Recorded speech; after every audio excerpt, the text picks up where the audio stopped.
Welcome back, everybody. Welcome to God, Faith, and Everything. I'm here with Jeff, and I'm David, and we're talking today about family. Morning, Jeff. Morning. It's kind of fitting that as we talk about family, both of us are really tired, right? You talked about having a shift at your work switch around and going to bed at 3 a.m. and had a few different things going on this week and feeling tired. And then on Friday, some of our youth group, our leaders in training, are coming in and doing a 24-hour lock-in from 7 p.m. at night to 7 a.m. in the morning. So I get to work here. I get to be at the church from 7 p.m. at night to 7 a.m. in the morning. That's a 12-hour, isn't it? Yeah, it's Wow. a 12-hour night shift with teenagers. Oh. So it'll be good. But I'd have to admit I do prefer sleeping. Yes, over anything with teenagers. Yes. Well, no, I love, youth group is great. And I really enjoy youth group and the teenagers a lot. But I think I like them better 7 a.m. to 7 p.m. Yes. when the sun is out. Of course, you can hope they go to sleep, and then Oh, they're not that'll going work to out sleep. well. No. And I'm too paranoid. There's Okay. no way I'm going to sleep. I'm going to wake up with Sharpie mustache or something. There's no Yes. way. Oh, Bushy eyebrows. Complete face redo. Face redo. And, my luck, it will be the permanent Sharpie. Oh, So- yes. Wonderful. Yeah. The one that takes a long time to get off. Of course, Right. it would be conversation piece for Sunday. It'd be something else. Yeah. Yeah. So how was your week besides that? It's good. We've had lots of, there's always up and downs with different things, but had some good stuff going on throughout the week with different groups, and it's been a lot of fun. Had some challenges here and there, but every week's, a bit of a roller coaster. That's where I kind of, agree with my Pentecostal friends. When you're on the roller coaster, raise your hands. It's a lot more fun. Yeah. There you go. I never thought about it that way, but yeah, that works. Okay. Well, today we're talking about, as we said, family. Now, I ran into something online that I downloaded because I thought it's kind of a good place to start from. And this is a pastor who was on a road trip, and he was speaking at different churches. And he ran into this lady in her middle years. And he said, a dear lady in her middle years began to disclose a sorrow that ran deep in her life. Her children were far from the Lord, and her grief was actually palpable. She could not understand why all of those years they would suddenly turn from everything that they knew. And she says, I just don't know what happened. We were in church every Sunday.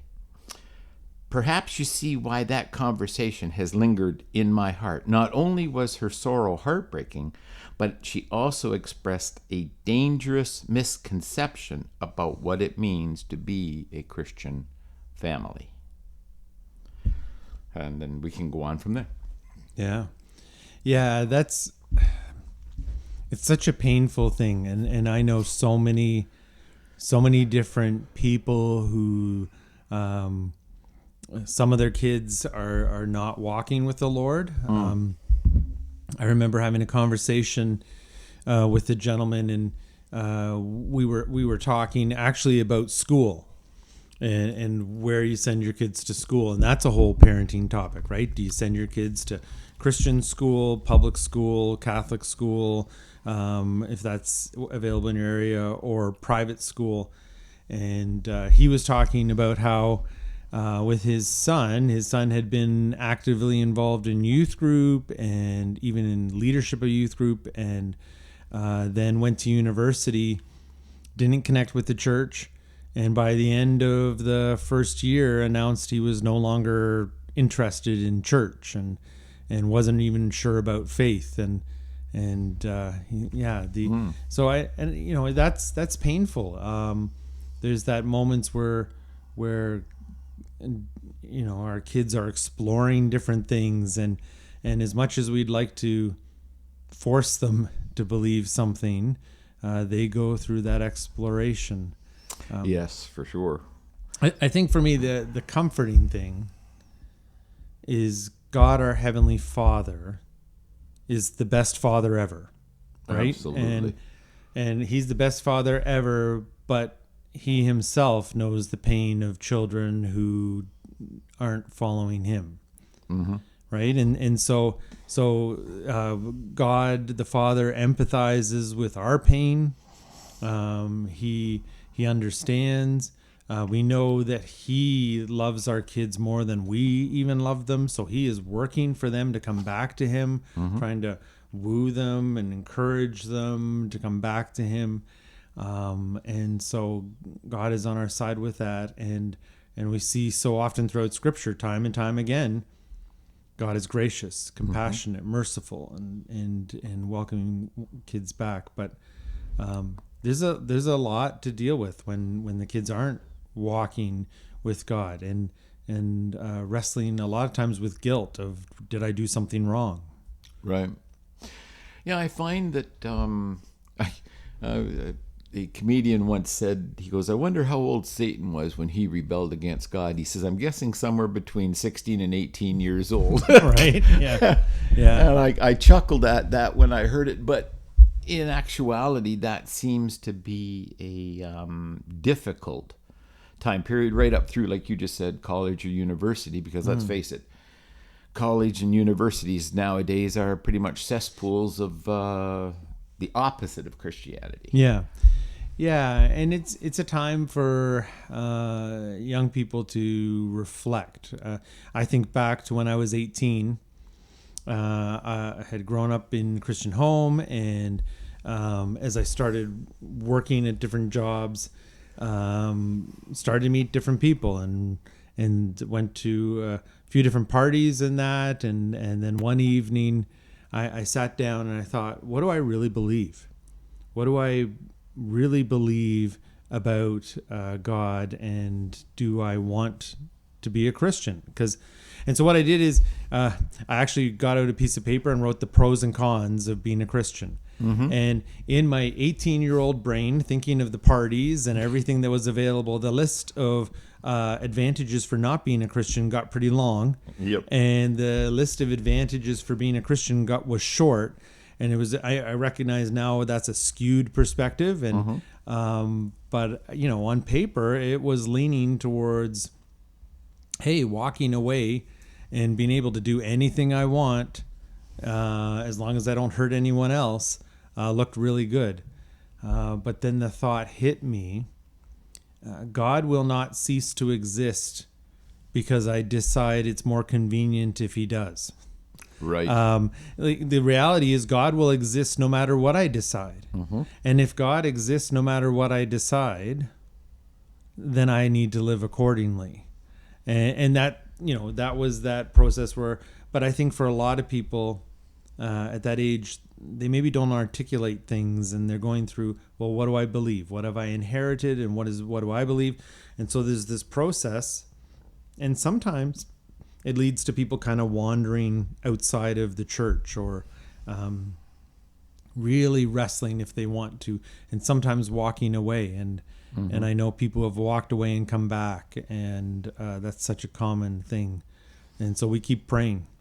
Yeah, exactly. And you brought up an interesting point about the different schools, and I kind of want to focus in on that just a little bit, because I, over the years, who have talked with parents and things like that, I've heard people actually say that, well, I got my child into a Christian school, so now I can step away.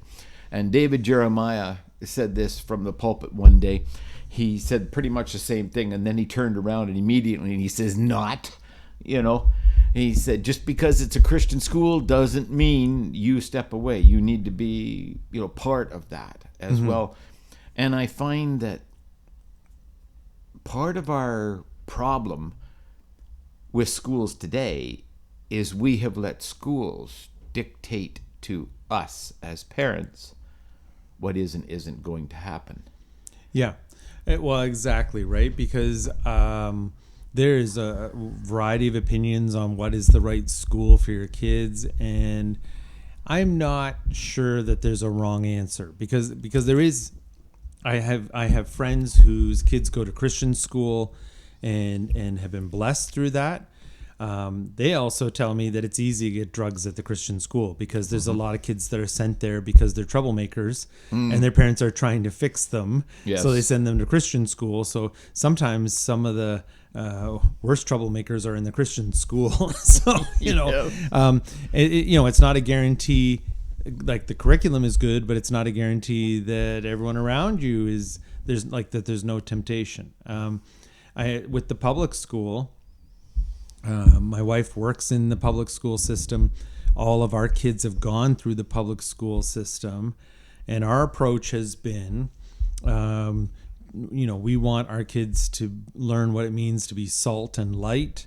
And so, I just think if all the Christians exited out of the public school system, it'd be even darker. And so kids going in to be salt and light, and there's going to be things, and there have been things that have come up that we don't agree with, that we think are contrary to the teachings of Christ.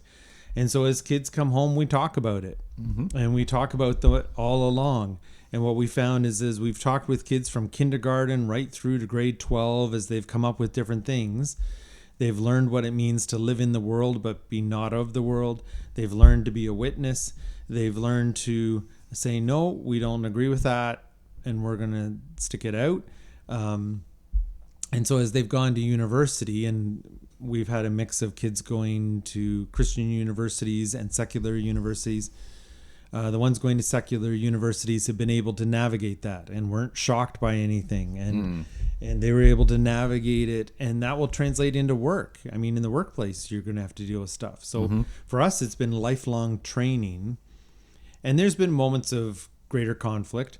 My one daughter, she had a history professor, and she came home and she says, yeah, so my history professor says Christianity teaches that if you kill people, then you get to go to heaven, that makes God happy. And she stuck her hand up and she said, no, it doesn't.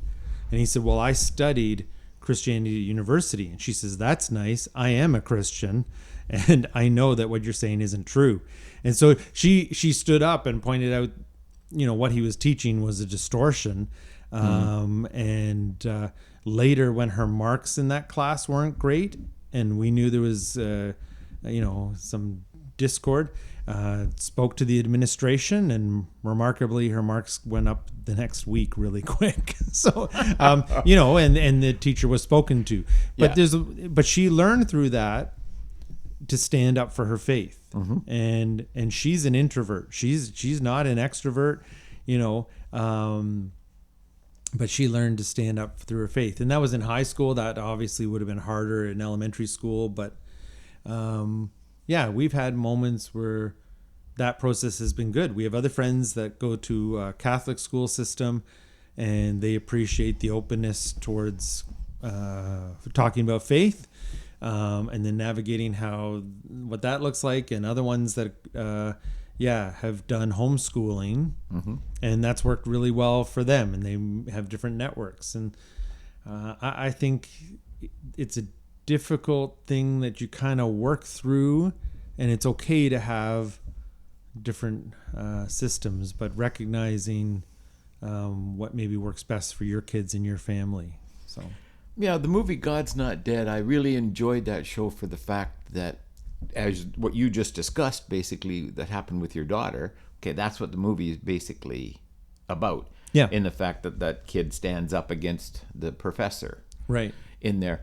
And it's one of the things that one of the pastors in the movie said was that, what is the chance of any of those people walking into a church?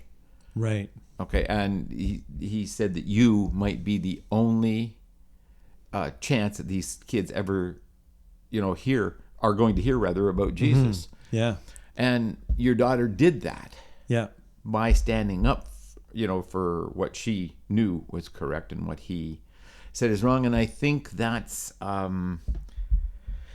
it's a danger in our schools today because of the Marx thing. But thank God that was corrected. Yeah. But I really wished that more kids would do things like that and set Right. the record straight. Yeah. Instead of just, I understand where some kids in schools Christian kids in schools will say, no, that's not true. Keep that internal and just, ignore what the teacher just said. Yeah. Yeah. And I don't want to diminish the pressure it is to have a teacher who's got all that power saying something and as a teenager, that's hard to speak against. So, so it's no matter where your kids are, they're going to face temptation. I liked my son at his school. He told me a story that he was talking. This girl was talking with him and his friend, and she was kind of bragging about, I guess, how sexual she was, thinking that he and his friend would be, think that was great. And he said to me, she really didn't know her audience. She's speaking to me, the Christian kid, and my friend, the Muslim kid. And the more she talked, the more both of us were slowly stepping away. It's like, I don't think you understand your audience. No, for sure. But it's been great I've seen with the youth in our church. We have at the local high school, they've started a Christian club. They invite their friends out. We've had so many kids coming out to youth group that are invited out. Which is amazing. And so being able to train our kids to be salt and light, to recognize, no, I don't have to do what's wrong, and I can stand up for what's right, and I can do it in a gracious way, and inviting people to come out and to explore who Jesus is.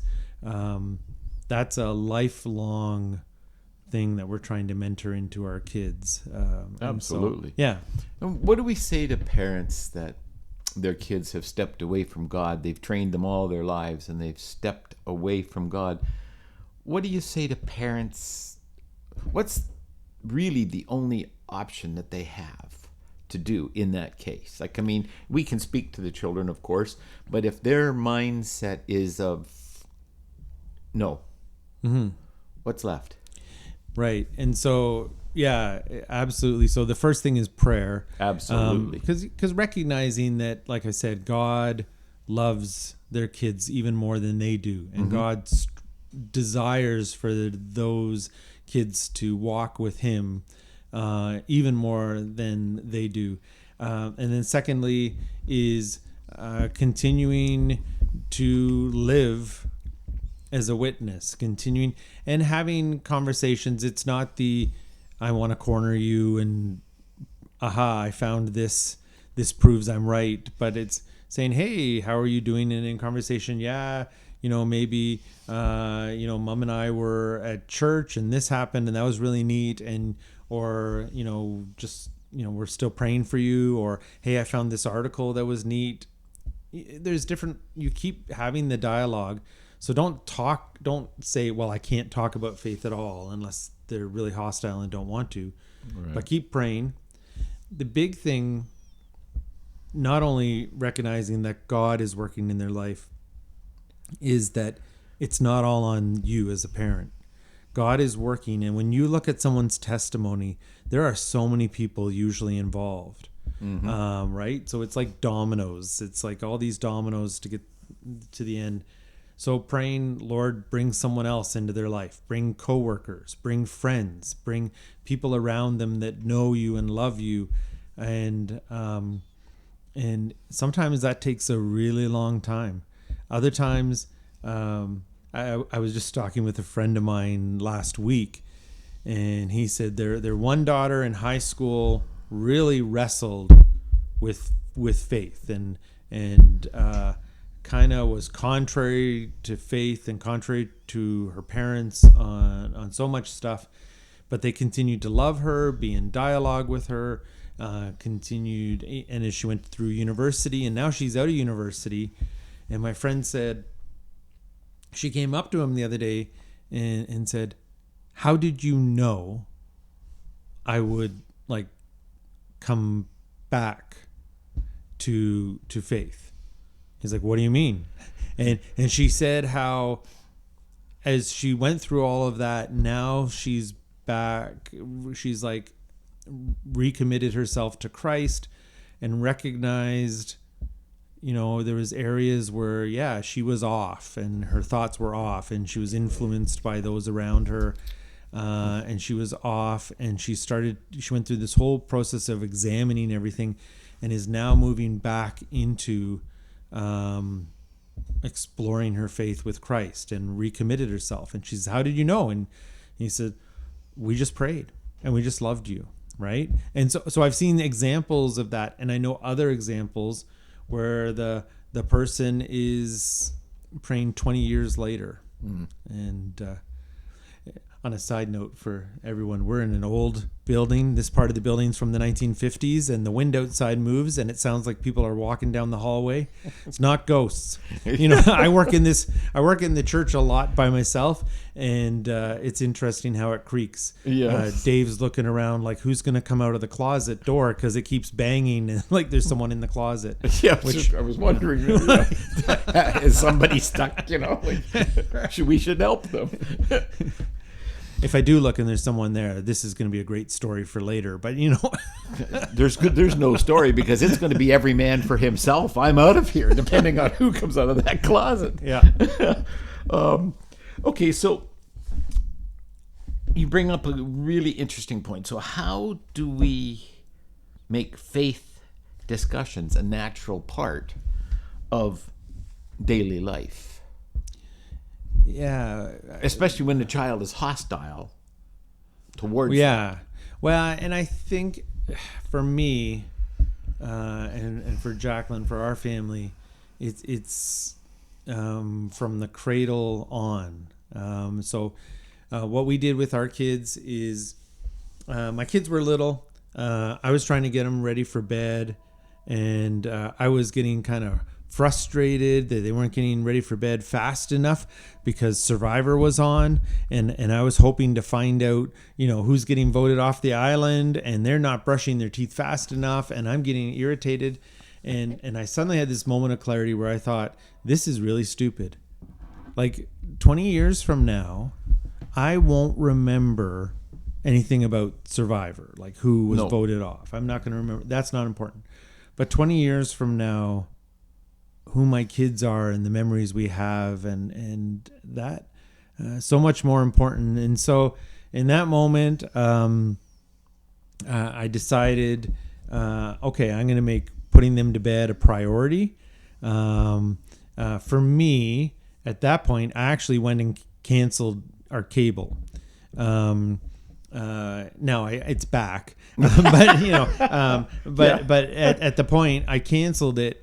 And I thought, I'm just going to put this off to the side, almost like maybe an alcoholic shouldn't work at the bar. Right. I thought maybe I need to just, TV was too difficult for me to say no to at the point. So and then I started putting the kids to bed, and what it turned into is that we would do three things for bedtime. We would get them into bed, and the first is we would have Bible story, and I actually used the Bible story book that my great aunt had given to our family, and so my mom had read to me when I was little, but it went through in 365 days, and there's different good Bible story books out there that go through a lot of the details, and so finding one and working through. So we would read a Bible story. Then we would do prayer time, and I geared it for kids. And so we would start with, Dear God, thank you for, and different people would say, thank you for this. And they would all say different things they were thankful for. Then we would do, Dear God, sorry for when I did bad things, and sorry I didn't do the good things that I should do. And when I first started doing that part, I was like, okay, so what are people sorry for what they did today? And it was amazing because they couldn't think of anything. They could think of lots of things they were thankful for, but when they thought about had they done anything bad that day, there was nothing that came to mind. And so I thought I could think of lots of things you did, but so I just simplified it, and as the dad, I kind of did the sorry for not doing the good things we should have done, and sorry for when we did bad things, because that's the two sides of sin, Right. Sin of commission and omission, and then the third part was, dear God, please bless, and we would each, and people would, and everyone contributed. It was kind of expected that they would all contribute what they were thankful for, and they would contribute what praying for someone, and that worked from like pre-kindergarten. And then as we had 5 kids, so as the kids got older, the older ones would be late high school, and then the younger ones would be younger there as well, and so they were there through all of it. So all through, they would go through that, and so that was part of it for us, was making, and then we would read a storybook. So I started looking up what were good storybooks. So Little House on the Prairie, Anne of Green Gables, different classics that we went through, Sword in the Stone, and all these different kind of books that we went through and created almost a little library. Right. And so years later, kids would do at school, like a Father's Day card they would do at school. And they'd come home, and different ones would write how much they liked bedtime, me reading stories. And so that was huge. Mm-hmm. And some of the benefits I've seen out of that, we had discussions at church, and there was at youth group bringing up different Bible stories. And most of the kids didn't know them, but because my kids had heard them all year after year, they knew the different stories, and right, and they have that throughout their lifetime. And then grace at meals, and walking along with the kids, and you see, oh, look at the butterfly, isn't it neat how God made the butterfly, right? And so there's all these different moments where you throughout the day talk of Jesus and faith are just a natural part of it, right? And I think that's huge, that you just weave it. You have in times of intentionality, but then you also have times where it's just woven into, isn't it really neat how God did this? Or they come home and at school, one of my friends is dealing with this. Oh, well, how should we deal with that? And how do you think, what would be a wise way to deal with that? What would God want us to say to them? And so just weaving it through conversations throughout the day. Yeah, absolutely. The next question is loaded with minefields.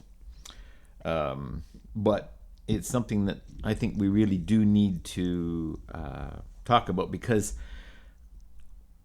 I took a different approach on this one, but I want to hear what your approach is. And it says, and the question is basically, how do I balance sports and other activities and church attendance? Right. And this is, again, an area where you're going to get differences of opinion. Oh, yes. So I can speak to what we did. So we had, our kids were involved with soccer. They were involved with baseball, and I think it was karate in the winter, and different things. And for us, now I'm a pastor now, but I wasn't when the kids were younger. Right. When the kids were growing up, I wasn't pastoring. I became a pastor in my early 50s. Hey, me too. Yeah. And so, I what I'm saying is from what I did, and I'm not as a pastor, because people say, well, you're a pastor, that's different. So, we always made church a priority. So kids were involved in sports. There was the odd weekend where there was a year-end tournament or something, and so we went away for the year-end end of the season tournament, and so we missed on those occasions. But what we did do was we made a priority of the team we've signed up for first is church, and that's going to be a priority for us. And we're going to put that ahead of sports. It's extremely unlikely that your kid is going to be a professional basketball player, hockey player, baseball player, that sort of thing. But we do want them to be a Christian for eternity. Yep. So the time spent at church and worship with brothers and sisters in Christ, and learning about Christ and God and the Holy Spirit, and learning what it means to be part of community, those are lessons that have eternal impact throughout their whole life and for all of eternity. And sports are wonderful and helpful and good for physical health and mental health, and but for us, they were always secondary to church involvement. So that's the approach we took. We did have times where there would be something, but if we were looking to sign up for something and it was games were regularly on a Sunday morning throughout the summer, okay, we're not doing that. We need to find something else. Right. And that's getting hard. I know so many parents right now where leagues have changed things, and where they used to be hesitant to put games on a Sunday morning because people go to church. Now they're excited to put games on a Sunday morning because no one's doing anything on a Sunday morning. It's the most free time of the week. Right. And so it's getting harder and harder to navigate. So I would say if you were, okay, we really want, our son really wants, or daughter wants to be part of baseball, soccer, and games are on a Sunday morning, is there a Saturday evening service? Is there a Sunday evening service? Is there, I think, ruling out church altogether and just saying, for the summer we're taking a break from church because sports? I think that sends a dangerous message to the kids. Because they can set it aside for other things then. Yeah, well. And there's I knew one guy who worship leader at his church, and but none of his kids go to church now, and the grandkids don't go to church. And they said, wow, they were always really involved with sports, and the kids rarely came to church. And I'm like, well, that's what they learned. Because it's what is modeled and practiced that speaks to where the value is. Right. Yeah. And I know that's a difficult one, but okay, so can you go to church in the evening? Can you go to church right? But to just rule out that sports is more important and will bump church whenever, I think sets a very dangerous message. Yeah, I was a little bit strict on that to the point of even telling the coach that if you have a Sunday morning game, my kids aren't going to be there. Just I'm letting you know now as we're signing up, that's what's going to happen. Yeah. But back then also, and you and I grew up in a different time compared to now, of course. And Sunday games were very seldom, unless it was, like you saying, a tournament, where you went. But the kids knew that even if there was a tournament, if we couldn't filter church or sports into us going to church, then they were going to church. Yeah, and they weren't going to be with their team. And I'd love to say that that's made a difference in my kids' lives, but it's as we discussed, after they reach a certain age, they tend to go their own way anyway. Yeah. Yep. And you have to hope, and as you said earlier, pray for our children always. Paul says, pray without ceasing. And in so many ways, I've heard people say, well, what am I supposed to do? Walk around babbling all day? Well, no, of course not. Right. But so many times in a day, I'm sitting, as you know, I drive a transport truck for Purolator. So many times in a day, it'll just pop into my mind.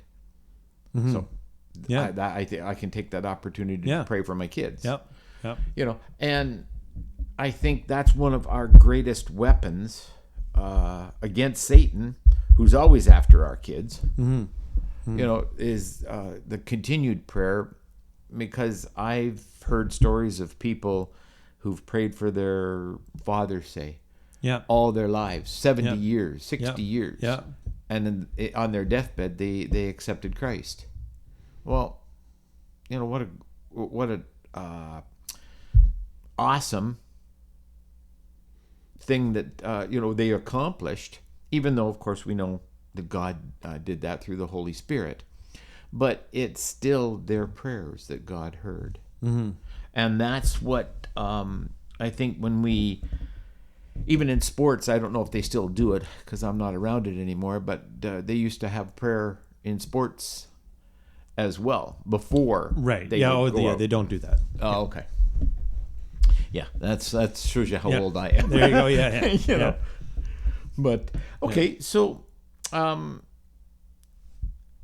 how does somebody teach their child to pray? Yeah, well, and I think that we talked a little bit about that. Kids will learn by example, by watching, right? And then there's different formats people use. For me, with our kids, we made it simple. Was the thank you God, sorry for this, and then please bless. Other people use what is ACTS, which is adoration, confession, thanks, supplication. So it's praising God, confessing, giving thanks, and then praying for others, which is the thanks and adoration I rolled together at the beginning. Right. So, yeah. but it was easy for the kids to kind of remember, okay, we're going to do thank you, sorry, please bless. Like that was easy. And so what I did is kids watch as we pray, but then the other is we would do it as a group prayer with the kids. And so what did you want to say thank you to God for? Oh, dear God, thank you for, okay. Right. And then, well, God, sorry for when we did bad things, and sorry we didn't do good things we should do. And then who do you want to ask God to bless? Oh, please bless, and different people and for this reason. And that worked really well. And so I think that works well at an easy age and it works well at an old age, right? Yeah. Is just kind of a format, and then praying with the kids. Yeah, exactly. And I'm glad you said that, because that is perhaps the best way, is to pray with your children.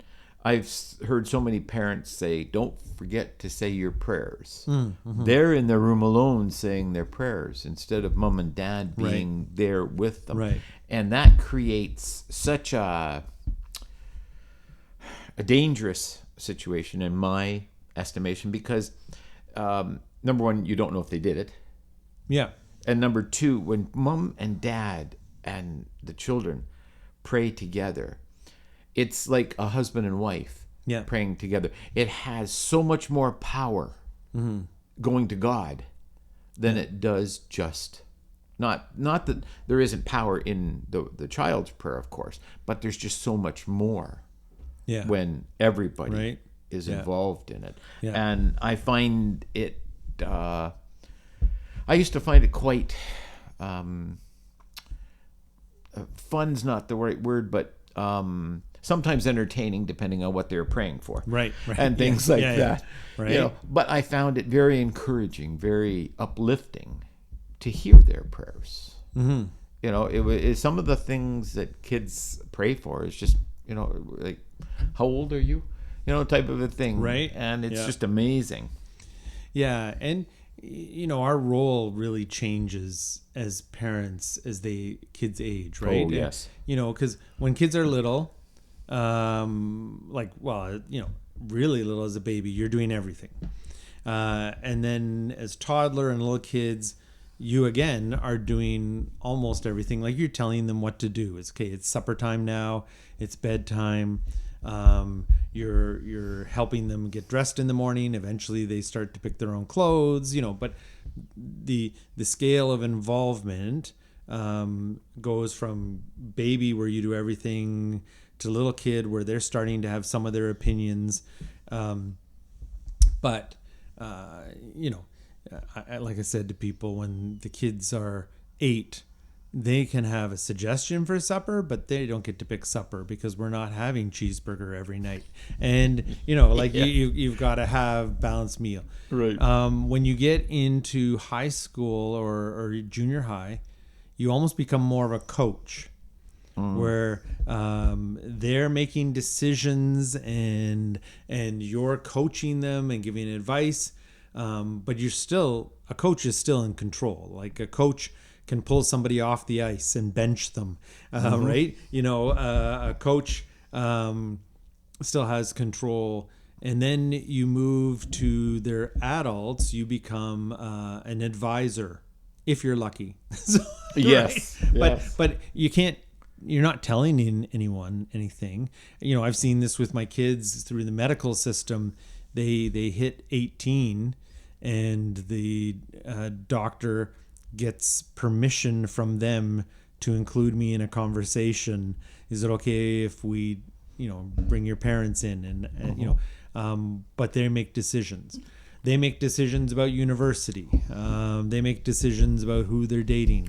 And if they want my advice, like, I can offer my advice, or if they want my advice, but I can't make them do anything. No. At that stage. And so it changes over time.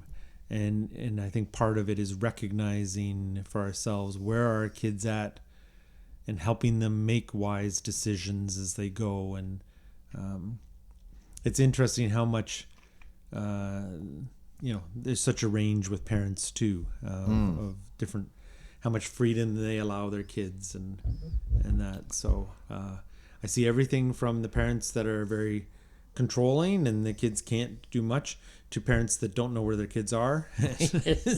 Yes. So yeah, you could try and navigate that, but recognizing there's different stages of life and helping kids make wise decisions throughout. Yes, absolutely. We've touched on this before in different podcasts that we've done, but I still think it bears kind of repeating. And it's, how do I find the right church for my family and my kids?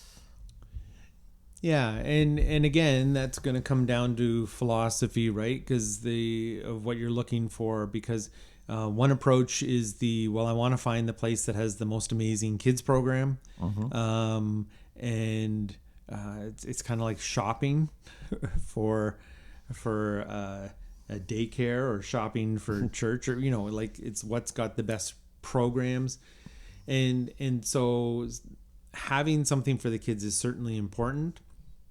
I've also seen the benefit of the smaller church, where kids have a multi-generational experience, where there's different seniors who are at the church who are encouraging them and praying for them. There's maybe a smaller group, but they're going through Bible lessons in junior church with a little wider range of ages. And I've seen some benefits to the small church, where people have almost a tighter community. And then there's benefits where some places have an amazing program, but then there's not necessarily the same community strength. So it's hard, because I know friends of mine who their church had been declining. A lot of people had left, and they were there with their younger kids and not many other younger kids around, and they wrestled with whether they should leave or not. And they stayed, And then as they look back, the influence that so many sort of grandparent figures, grandma and grandpa figures, had on their kids was profound. And they were glad they stayed. And then other people who, yeah, they just really wanted their kids to have more friends, and they had to find a place where, even though it was heartbreaking to leave, they find a place where they could find some friends. So it's hard, right? Oh, it is. It's yeah. not easy. I think it's important though that you find a church that values the children. Yes. I mean, for us, kids are included in our worship time. We do worship as a family, and it's only before the sermon that the younger kids are out for their own program.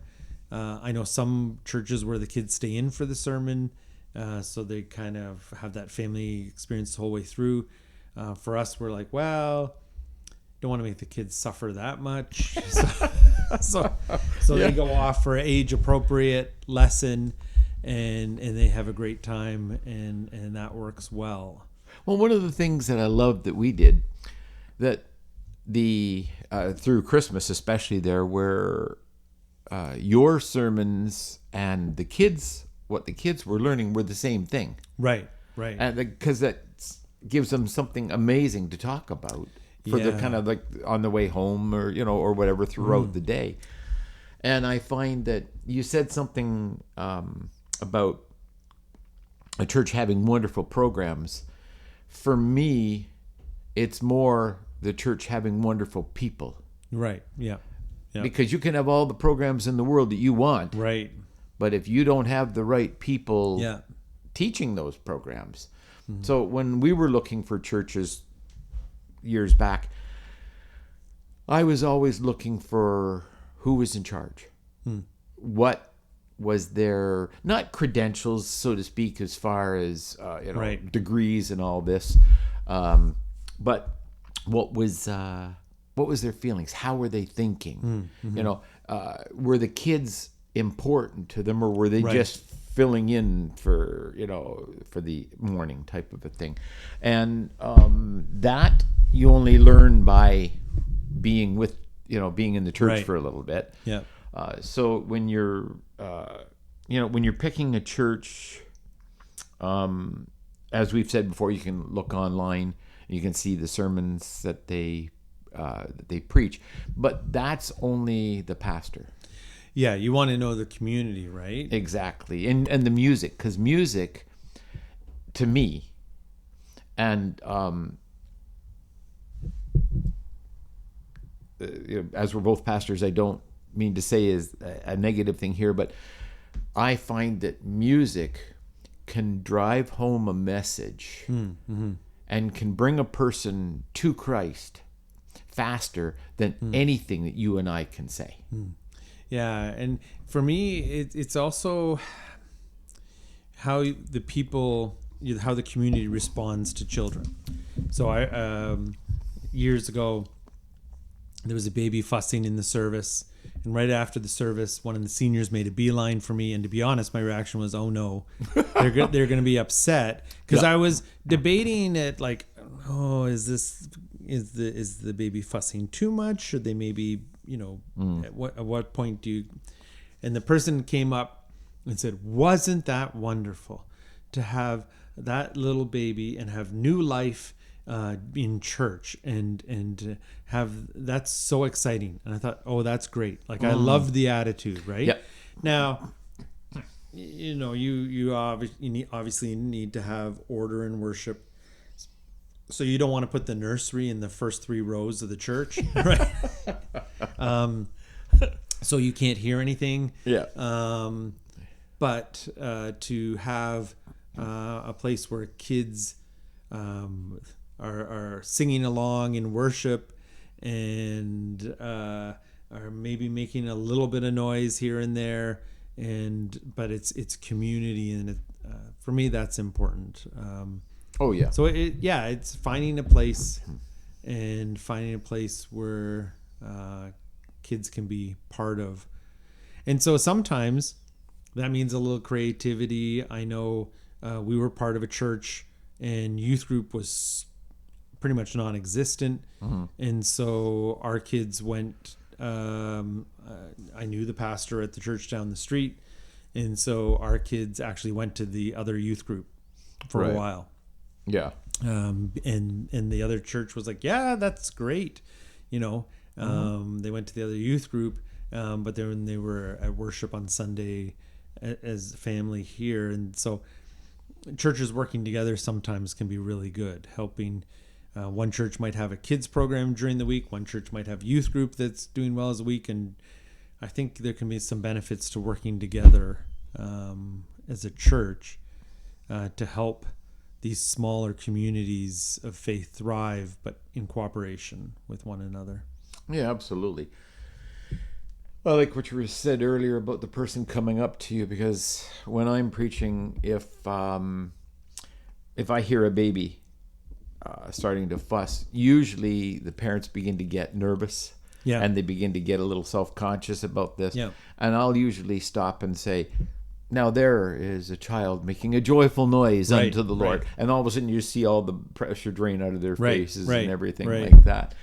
And I think that, yeah, I can get it. Sometimes kids can get really, really noisy. And then I think it's up to the parents to Right. step out, get the Oh, yeah. get the child looked after.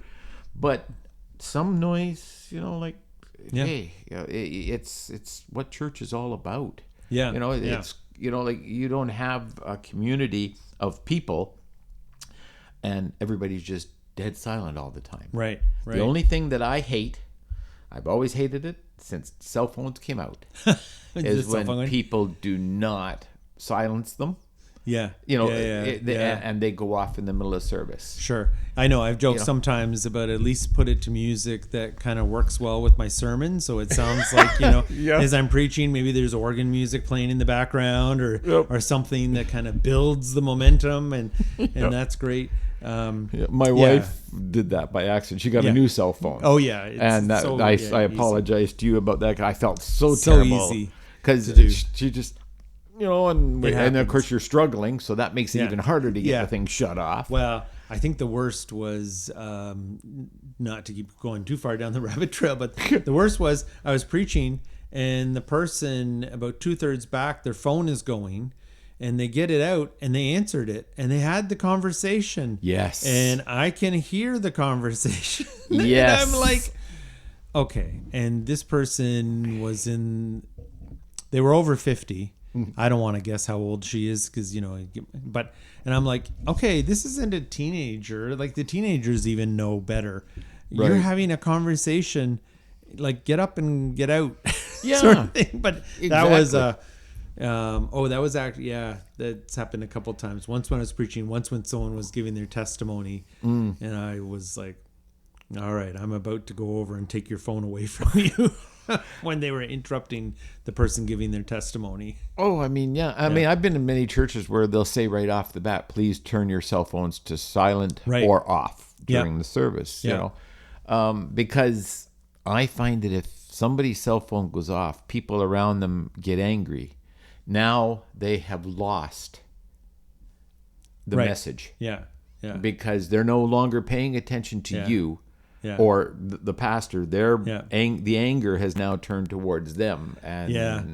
Well, so this is so often like most of the time teenagers have this down pat, right? So now the child leads the adult.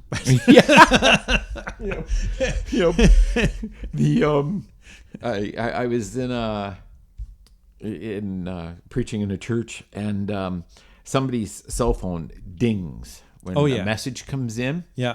And I had just stopped speaking for a split second, and you heard ding, and I went, I have a thought. Well, the whole place just broke up laughing. Nice. And then they're down there, they're shutting their phone off. But Yeah. It's, and this reminds me, talking with a senior, talking about parenting and this, talking with a senior, they get together with their adult child and their grandkids, and they all have the phones out at the table, and and it's hard they say it's difficult, and they try to mention something and they get flack for, well, that's how it is. And I'm like, oh, as parents, we need to be modeling putting the cell phones away at dinner. Yes. And we need to be insisting that the cell phones are away at dinner. There you go. Parenting advice. Yeah, Cell there you phones. go. Okay, so how, and here's another explosive Yeah. question. How do I discipline my kids? Yeah, and that's going to be such a bigger topic that Because we know what the Bible teaches. yeah, so discipline is important because no discipline leads to so much problems, right? And I think there needs to be wisdom, and we need to have discipline. And so often that's one for the child's safety. Like the toddler who's trying to run into traffic needs to know not to do that.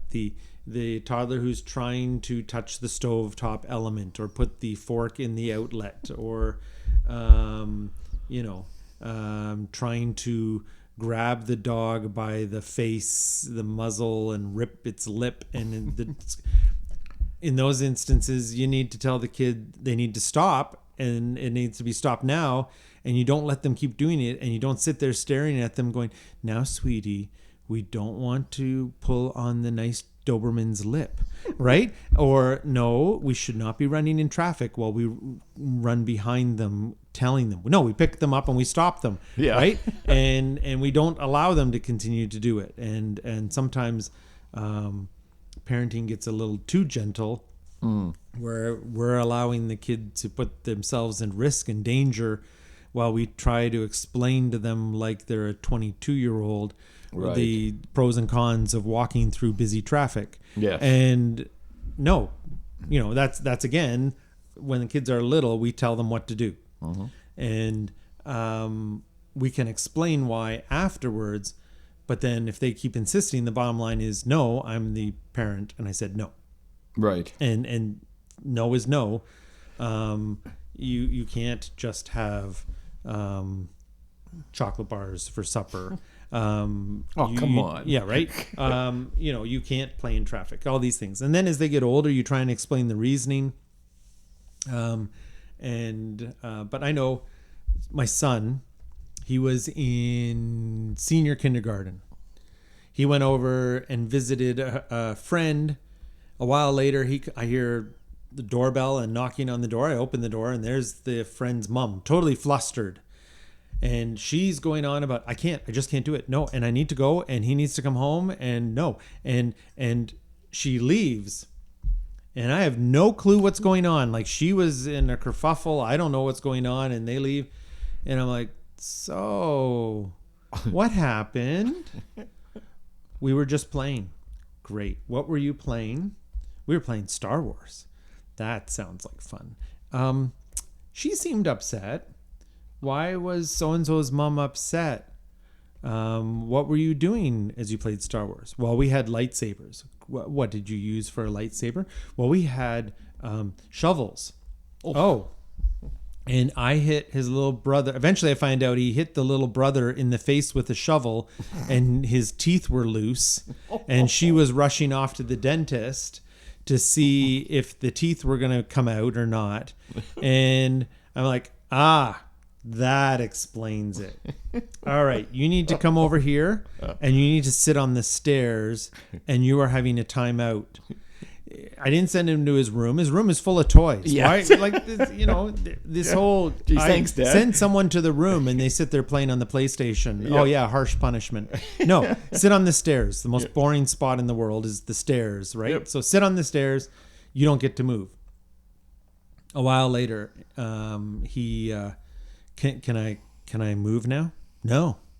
I actually made him sit there for 45 minutes. And I said, no. I said, if you were older, you would be in handcuffs right now and in the back of a police car for assault with a weapon, and you would go to prison for 3 years. So you can sit on the stairs for 45 minutes.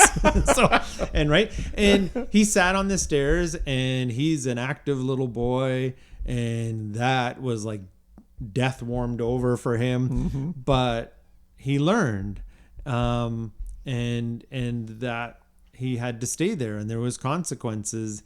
And He was never invited to that friend's house again. I'll bet not.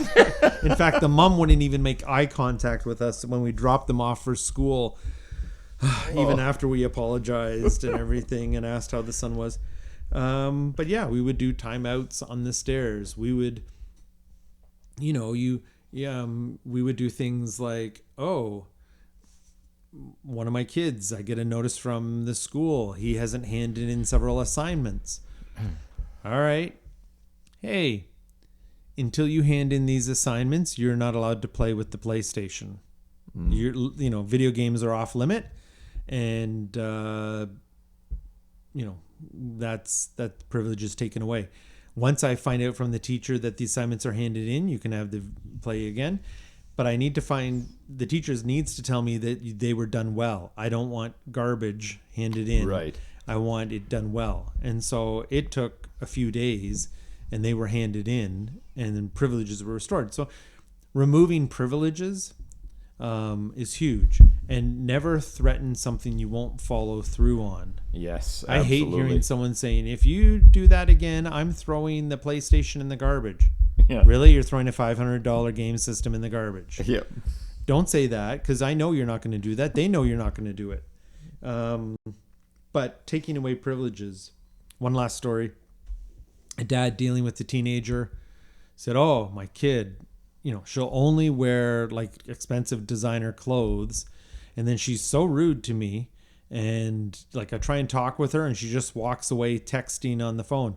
And I'm like, okay, quick question. Does she have a job?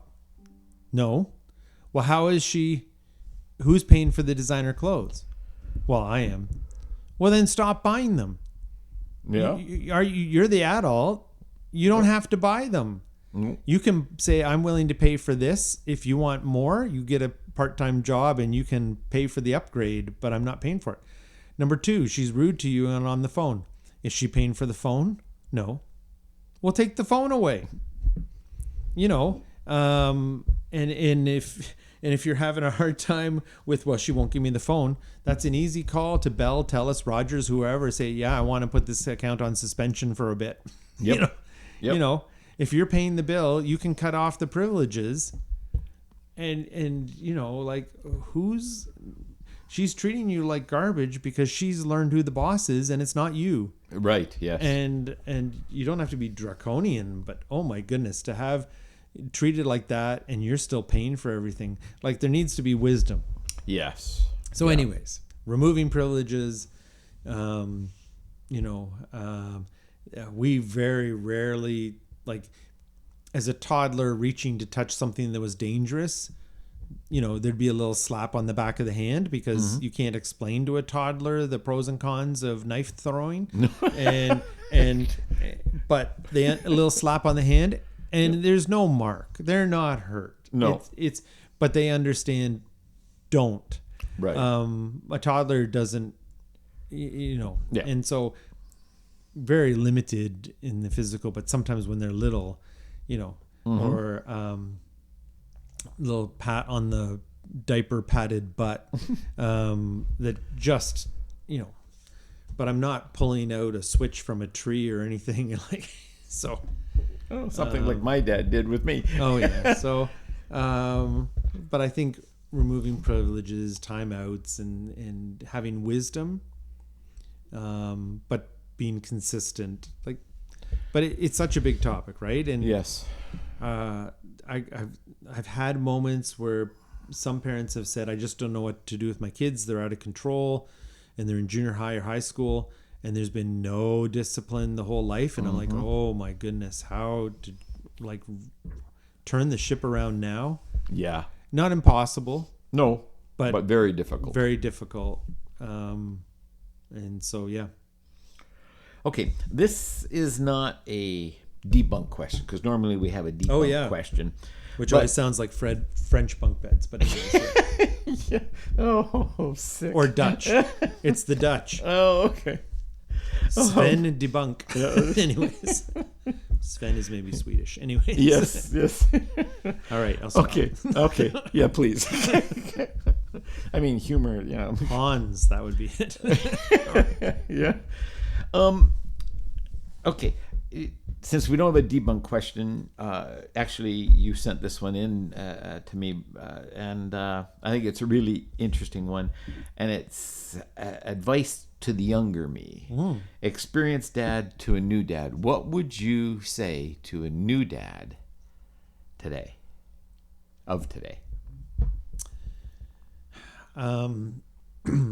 Yeah, I think number one,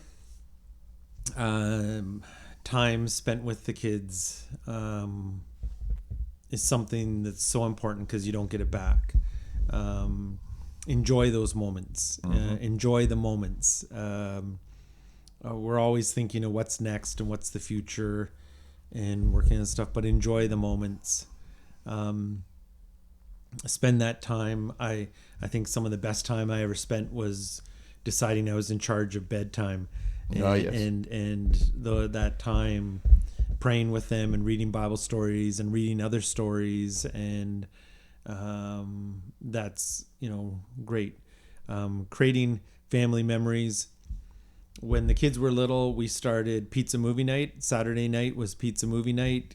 All the kids would have their bath, and then it's not the only time we bathed them, but Saturday night we bathed them. Church was the next morning. They would have a bath on Saturday, and then we always have meals at the table. Right. And we made meals together a priority. And so that was always a priority. But Saturday nights, we would go downstairs, set up TV trays, and we would watch a movie and have pizza. And so that was a big deal. Absolutely, yes. And what's hilarious is most of my kids are at university or graduated from university now. And we still do it. And it's still, pizza movie night is a big thing. And I didn't realize how big a thing it was until, as we were going on. Creating these little family traditions, doing bedtime stories together, finding these moments in the time to spend. Those are things that we kind of clued into at different points, and I'd be those were some of the best. And then prioritizing faith community, being involved in faith community. And also, I find pick your battles. What is something? Is it really worth, an explosive situation over, or is it not? And your kids, they take their clues from you anyway. So, parents who fly off the handle at everything, are going to create that, and I find that it took me a few years to grab onto that. If it's something that is very small, like you said, sit down, talk with them, tell them, this can't happen, and here's why it can't happen, especially as they get older. But togetherness is irreplaceable. Throughout any age. Togetherness is irreplaceable. Family is the most important thing on the planet. I mean, God created it. And He's very, very partial. Community, right? It's community. It's the most important commandments: love God, love your neighbor, love everyone. Community is essential, and then the family, so much. Right? Absolutely. All right. Well, that brings to a close another one of our wonderful podcasts. So you have yourself a great week, and we will do this again. It's great. We Mother's Day just passed. Father's Day is coming up, so made us think of parenting. And it's I've enjoyed each stage of parenting. Some people are like, "Oh, do you wish you could go back?" No, I'm glad I don't do diapers. Like I did a lot of diapers. I used to say at one point, "Oh, the crap never ends." But I've enjoyed each stage, and so parenting. I've been privileged to be a dad for sure. Me as well. All right, we'll see you on the next one. All right.